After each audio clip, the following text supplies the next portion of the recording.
How's it going, Airsoft Atlanta TV? Today we are going to be talking about Mosfets. And specifically we're going to be talking about the Gate series of Mosfets, including, well, what I have in my hand, the Nano Hard. What is a Mosfet, what does it do, and why should you have one in your AEG? Well, Mosfets have a bunch of little functions that they can do. What they primarily are used for is for saving your trigger contacts on those higher voltage batteries so that you're not blowing out the trigger contacts every time you pull the trigger, especially on semi-automatic, which tends to arc a lot more than full auto because full auto, just come on, the way it's sitting there getting closer and closer with the contacts and stuff like that, it's not rocket science. It's electrical system inside of an airsoft gun. So anyway, this one is particularly rated for the 14.8 volt LiPo system, so an 11.1 is well within its range, so you're not going to worry about blowing out one of these things. And what's really cool about the Hard is that it also is active braking and can be turned off, so it's not always active braking. We have this wonderful programming switch that comes in with it. All you gotta do is plug it in and then push the button like so. What the fuck?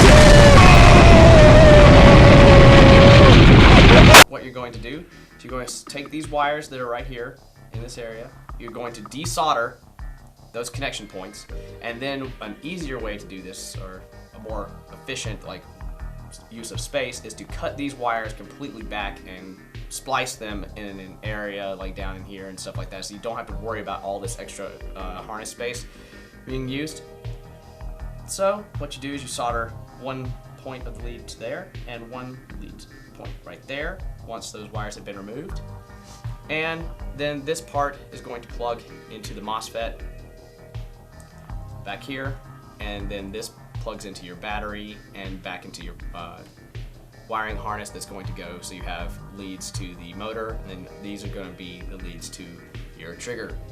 The single method is going to be slightly different, but not too different. So what you do is you desolder this wire and then solder it to that point so that the connection is complete. Once again, the circuit is complete, and boom, so you just solder to that point, and then that plug, single plug, is going to be going once again into the housing for the MOSFET.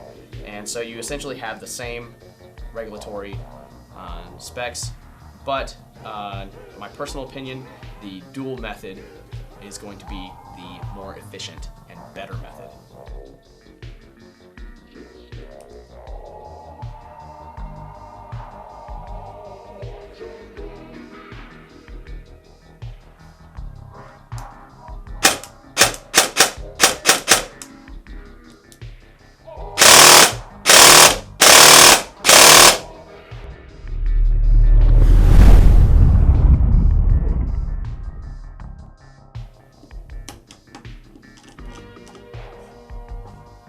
Done! The wiring job is complete, and his name is John Cena!